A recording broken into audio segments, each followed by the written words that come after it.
Hello everyone, so today I'm just going to be showcasing how I managed to get first for the Ambulas event on console solo. I'm going to show off some of my builds for both my Warframe and then all of my weapons that I happen to be using during the run, and then I'll go into and show some gameplay and explain essentially my strategy that I was doing during the run, so I'll go right ahead and show you some of the builds. So, moving on over to the builds now. I was using Octavia, Torrid, Sonicore, Legion, Carrier Prime, and Artax. Uh, Legion doesn't really matter. Your melee weapon didn't really matter. I was just happened to be using Legion. Zenistar probably would have been a better choice, but I didn't happen to have the Zenistar during the run. Carrier Prime, also, Sentinel doesn't really matter. The only thing that matters is that you have both Prime Regen and Sacrifice on here, so that you get as many free revives as you can before you actually die. Just reduces the chance of you having to fail the mission just because you just run out of revives. On Octavia, I happen to be using enemy radar just so I could see the enemies on the map, and most importantly the combos, because oftentimes if they turn off your invisibility and you're fighting level cap enemies, you're going to get one shot no matter what.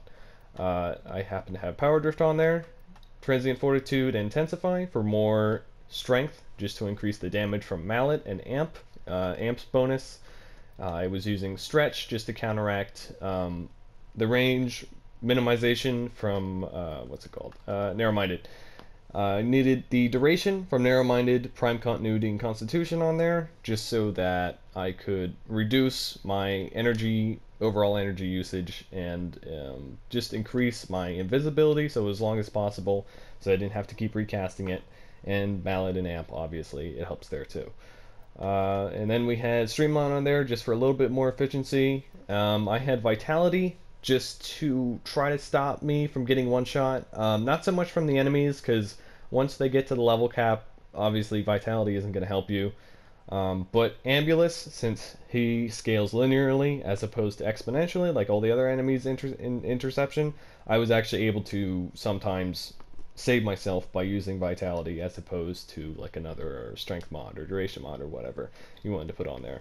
So that was just risk mitigation mod on there. Torrid, I was just using this for armor stripping, and I don't really have any damage on this build. It's just all utility stuff to make me strip armor as fast as possible. So status, and then corrosive, and more status, and then more multi-shot just to get 2 rounds out there, and hopefully even more status, and then a bunch of fire rate mods and some reload mods just to increase my overall rate of fire.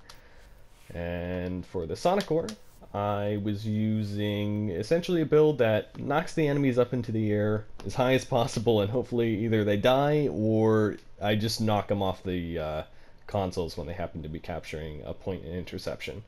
So the most important thing about this is you just want some status and blast. So to get the ragdoll effect, you want as much blast as possible.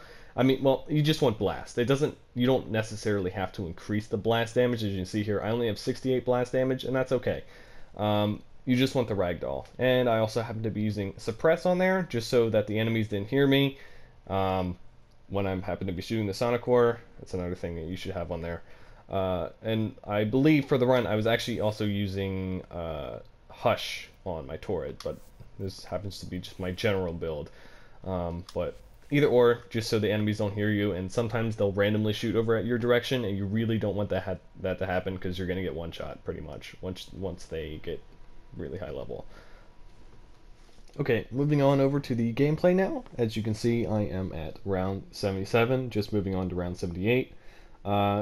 Usually I would just capture Alpha and then either go to Bravo, that's what I tried earlier, and then later on I found it easier to go to Delta, because oftentimes when you go really high rounds or high waves in Interception or whatever you like to call it, essentially what happens is one of the towers can stay in conflict, and then as soon as you capture that tower, the enemies won't go for it. So you only have to worry about 3 towers instead of 4. It makes it a lot easier. But that's why I would do A and then D, because D was in conflict, and that happened to glitch for me. Right there, you can see the enemies have just hit the level cap. In Interception, they all hit the level cap, I'm pretty sure, at round 77. I know previously in Iapetus, when that was still an interception map on Saturn, they would hit the level cap in only round 38. But that's no longer an interception anymore. So, yeah, even though that was a lot of fun, you can't do that anymore. I'm using my Sonicore, as you can see right there, to knock him off the flag so that I could then capture it.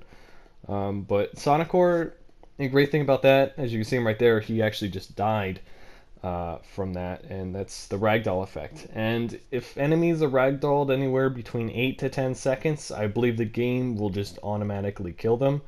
It's an interesting mechanic that you can exploit, sort of, to an extent. It's not that consistent, but you're still able to do it. And you can also use it with mag, and there are some pretty stupid combos that you can do it with, but the Sonicore is essentially the only non-melee weapon that you can kill level cap enemies regardless. Like there's no other weapon that can do it. That's either a primary or a secondary. The Sonicore is the only one that can do it in a timely fashion. And here you go. As you see, I am trying to kill Ambulas right now, and this is the main reason why I brought Octavia here. Not only for her permanent invisibility, but you can kill Ambulas quickly, and you can get rid of enemies at the end of the round quickly. Unlike, let's say, Ivara, where you can still kill the enemies at the end of the round by using covert lethality and finishers, but trying to do that on Ambulus, since he's pretty much immune to finisher damage. I mean, you can do finisher damage with, like, Trinity, for example, but with EV, but you can't get him into a finisher animation to kill him. So Ivara was pretty much out of the question, so you would have to use like a regular melee weapon to kill him, and that would take an exorbitant, just a ridiculous amount of time once he got into those higher levels. But here, at round 188, the game decided to glitch, and my heads-up display kind of broke. So here I am, somewhat panicking, trying to fix my hood. But luckily, it happened on 3 rounds before the round that I was planning on leaving on. But yeah, this took in total about 16 to 17 hours. I didn't time it exactly. I was on solo mode, so I was able to take some breaks. And here I am on round 191, I believe, right before I'm about to get my last set of 6 beacons, which puts me at 1300 for the record. I think the guys below me, they were a 4-man team, and they actually got 1100 something, if I'm remembering correctly, and I was really impressed by that, just because trying to stay in a 4-man team doing this for how many waves that is, I think they did 200 rounds on this, but yeah, it was really impressive. And we right at the very end, we both left. I think I finished mine, and then they came in like a minute afterwards. I kept refreshing the leaderboards for the last 30 minutes that the event was up, making sure that it was number 1. It was definitely probably the most stressful point in my Warframe career / experience.